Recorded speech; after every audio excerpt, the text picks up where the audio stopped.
In a land forgotten by maps, where no beast dared wander and the wind spoke in riddles, there lived an old man, older than the stone beneath him.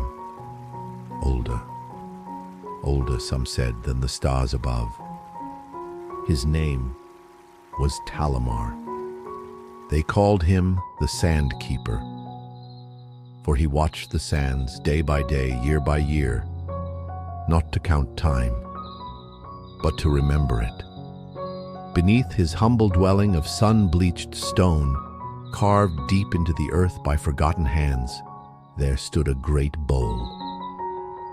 Not of silver nor gold, but of fire-hardened clay, etched with names long silent. Every morning, just as the sky yawned open in soft blue, Talamar would rise, wrap his linen robe around his frail frame, and pour a single handful of sacred sand into the bowl.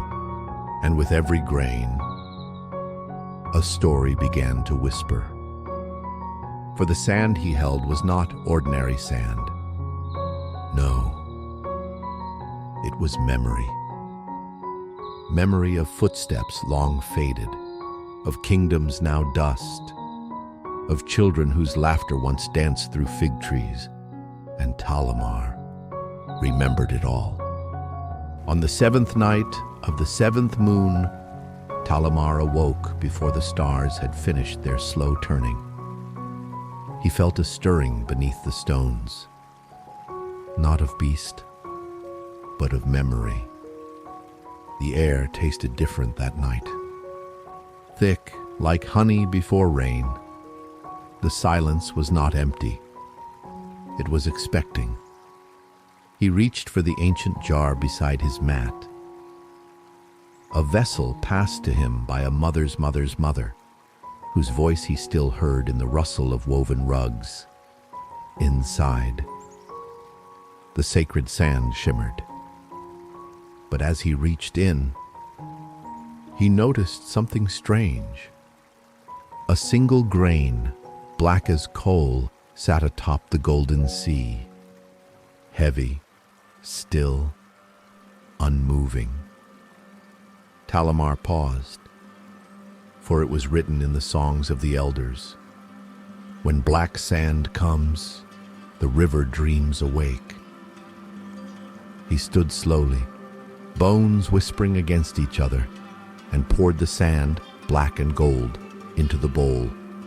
The wind stopped, the fire dimmed, and the room began to breathe.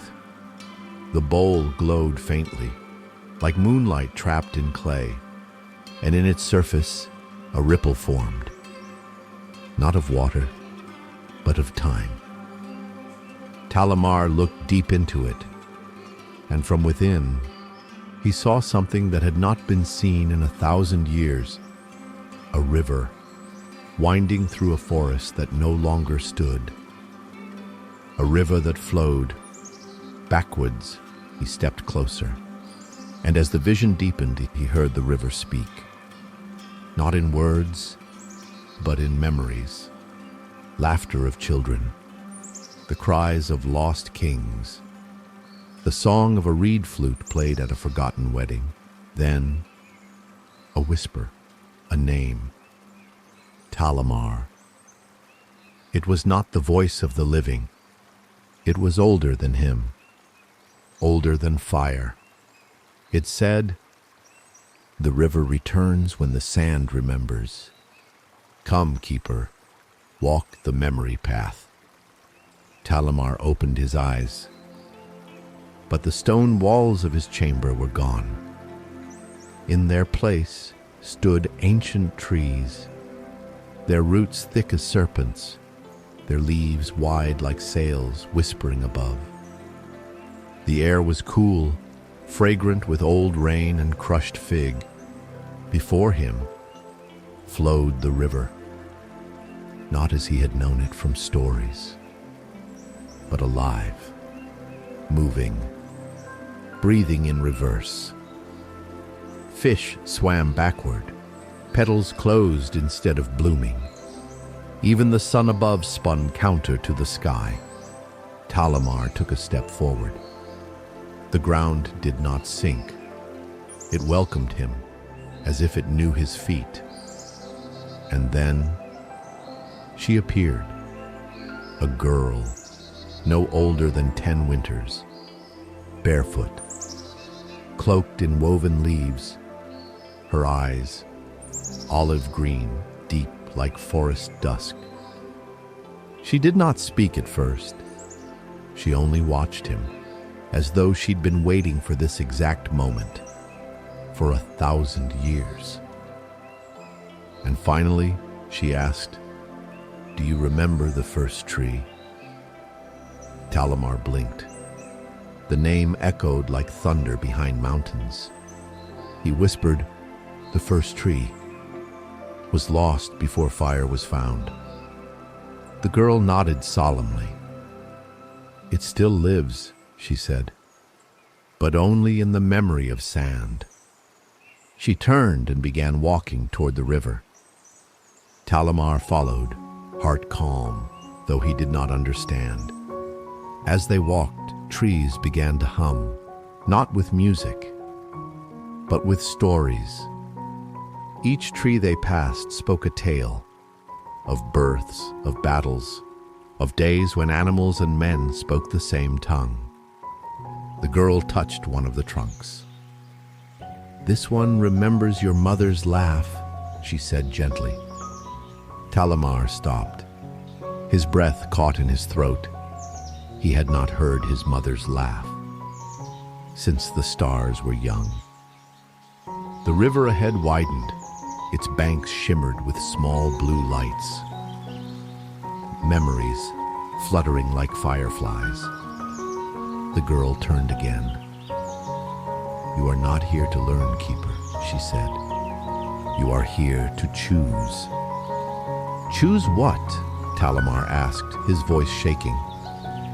She pointed across the river to a distant grove, where something ancient waited.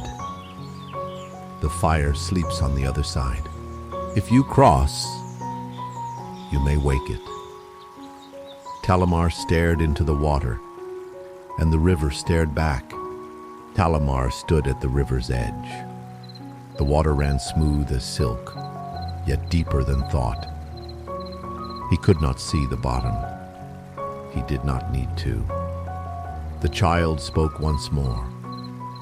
"To cross, you must leave one memory behind." Talamar closed his eyes. He reached into the folds of his robe and pulled out a tiny carved stone, worn smooth with time.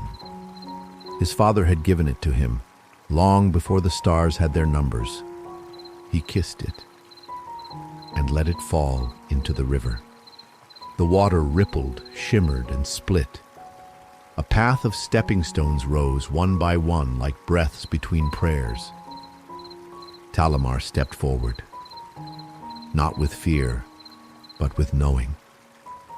When he reached the other side, the air grew still, thick with silence. Before him, a ring of blackened stones.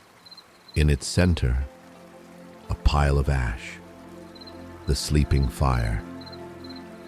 He knelt, placed both hands upon the earth, then whispered a name so old, even the stars had forgotten it. Lahorel. The ashes trembled. Then a glow, small, gentle, like the first warmth of a newborn sun. The fire woke. It did not blaze. It remembered, and in its flames, Talamar saw visions of a city carved into a mountain, of a woman singing a lullaby in a forgotten tongue, of himself as a child, walking hand in hand with time itself. The fire did not burn him. It embraced him. The voice returned, the one from the river. "You have remembered enough," it said. "Now you must rest." The child stood behind him once more. "Will I return?" Talamar asked.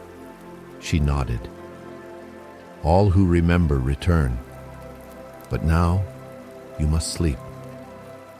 She touched his forehead with her small, cool hand, and the trees dimmed.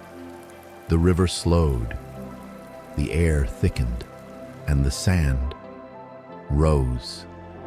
It covered his feet, his hands, his breath. And soon Talamar lay beneath the surface of memory, wrapped in silence, blanketed by time. Back in the chamber of stone, the bowl no longer glowed. The sand within it had settled, black and gold, still and silent. And Talamar was no longer there. But if you listen, late in the night, when dreams wander and the air grows still, you may hear footsteps across the dunes. You may feel warmth by your bedside, like fire, remembering. For the Sandkeeper sleeps not in the earth, but in the breath between stories. And where memory flows, he walks.